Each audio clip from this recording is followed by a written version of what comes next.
Hey, I'm Patty from Alderman Farms. Welcome back to our garden. We're doing this garden tour in collaboration with the Homesteaders of America. Before we get started, there's a little something I wanted to tell you about. We've had a little incident here at the farm. Not that big of a deal, but yet it may affect our food supply. As a lot of y'all know, we have goats and we have a steer that we're raising for meat. And, well, they got in the high tunnel area. So this garden tour might not be what you expect. This is our row of peas.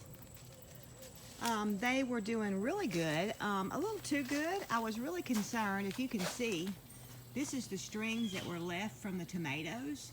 They have climbed up, look, up to the top and coming back down. I was real concerned that they weren't going to make any peas, but if you can see, they were nice and bushy too. I was concerned they weren't going to make any peas because if you have too fertile ground, they won't make. But if you see right here, here is a bloom. So I might make one pea shoot right there. But anyway, right before they started blooming is when the goats got in. So I'm still not for sure. Like, see, this one's dying. So I don't think I'll get any peas off of this. This is my okra. And you know, the goats did nibble it a little bit. I was very surprised because I'll cut the leaves off the okra sometimes and feed it to them. But they really did not eat the okra to the point where it's messed up. So I'm very, very thankful of that. This is the tomatoes. This is two rows of tomatoes. And if you remember, these are our spring tomatoes. They're planted in the ground. They grow up. They go up and over and then back down. And they are really doing well. I have picked more tomatoes than what we wanted to eat. So I am very, very pleased with this method of doing the tomatoes for the fall. I didn't plant any new plants. The tomatoes, if you want to see compared to my hand, they're not huge.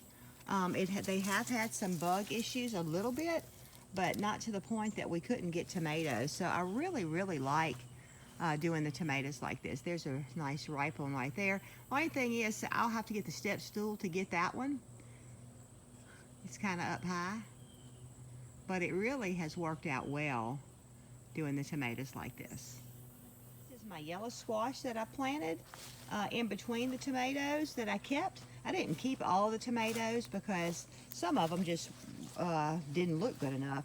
Planted yellow squash, and this is some patty pan squash. And then further down I have some zucchini squash, and it's doing well, and it doesn't look like the goats or the cows stepped on them or ate them, but they were smaller. That was about last week when they got in here, and so I'm very, very thankful that we are going to have, hopefully we'll have some squash, and we have been having some tomatoes. This is my green bean row. This is my third year, I believe, of having high tunnel green beans in the fall. And I love it, and since I have been very successful with it, I hardly canned any green beans because we could eat fresh year-round. Well, I made a mistake because you can see, you might be thinking this don't look much like green beans. This is where they spent the majority of their time eating. This was nice, full to the top and in bloom. So I can see they look better. And like I said, it's been 3 days since I've been in here, and they are looking better. I'm hoping that they will grow out from the top, and they were flowering. I'd already picked a handful of green beans, but you can see there's another flower right there. So I'm hoping that they're going to come back, but right now I would be cooking a bunch of green beans had this not happened. This is the worst hit area. My two little boxes that I have, these are 4 by 8 foot boxes. I had, and you can see that is goat prints in there. And that was probably a cauliflower right there. I have stuck the roots back in the ground. I don't know if they'll grow. These down here, this is some broccoli. They were not uprooted, but you can see that they've been eaten. Don't know that they're going to grow, but I thought, well, why not try? Right here in the next box over, they did not touch the basil. Didn't touch it. Don't look like they did too much to the parsley, and I've got to pick my little, I think that's sweet pickle pepper right there. I need to pick those. But it's funny to see what they ate, what they didn't eat. This is my cucumbers, and they have already started coming back, and you can see that they're starting to make little cucumbers.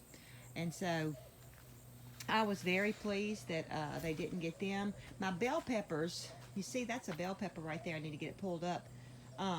They're dying. I was hoping that I could overwinter them.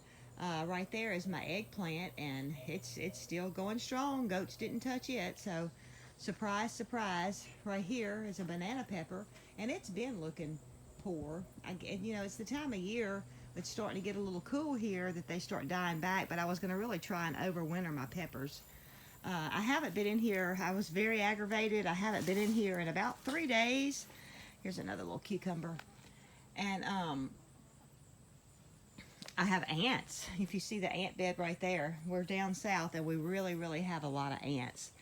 But the cucumbers are doing good. This is where I had the melons planted. I just planted enough cucumbers. I could probably put some like refrigerated pickles up. They'll be able to grow all the way up to the top of the trellis right here. And then they'll come back down like the green beans do, or hopefully will do. But I have still been picking eggplant, and I've had 3 plants. That's just enough for me and Tommy. I'll cook 2 at a time sometimes. This is my bird pepper, and it takes a long time for these peppers to grow, and they're a little bitty pepper, and so I'm just starting to get blooms. So I planted it in here because when I've had it planted out, I actually haven't been able to get any peppers off of it. They're a hot pepper. And this is one little pimento. It's not doing so great. It's kind of leaned over, and I guess that's from the goats. And then the rest of this box, I did plant kale. It was full of kale, and if you can see, I stuck them back in, even though I don't know if they're going to make anything. Kale and, well, kale and Brussels sprouts. There it is. I lost my word. But anyway, I did pick up a few more plants at the store. Not the same things that I had planted, but a few more things. And so we're still getting some things out of the garden. Not as much as I would have hoped for with the goats getting in, but we're still getting food, so we're thankful. This is my green onions. They're doing so good. They might look terrible to y'all. They're all bent over. I need to harvest some and dehydrate them, but they're doing really good. I do need to get some weeds out of them. I need to get a lot of weeds out of everywhere. But the goats did not eat them. I think they may have stepped on some, and we've had a ton of rain. And so they're right here along the edge of the high tunnel, and the wind really has knocked them down. So I'm fixing to cut some right now for supper, to use in my supper. And then I needed to hydrate some. And that's all I have to show y'all. Hopefully some of the things are going to come back. It was a hard week, seeing all my hard work just be eaten up in 24 hours, but it's life, and those kind of things happen. But God is faithful. We still have food. It's not like we're going to go hungry. There was a time where people might not have been as blessed as we are. If they lost their crop, they would have gone hungry. And still today, people will lose their crop, and it really affects them a lot more adversely than it is affecting us. Not that I wasn't disappointed, not that I wasn't mad, but you know, things like this happen, and that's why it's always good to prepare. And God is sovereign, and I have learned a lot through this, and everything can be a teaching moment if you let God lead you and speak to you through your trials and disappointments. But anyway, I hope y'all are having a great day. Thank you again for joining me for the garden tour. Thank you again to Homesteaders of America for inviting us to participate in this. And if you haven't, would you please subscribe and give us a thumbs up? Have a great day.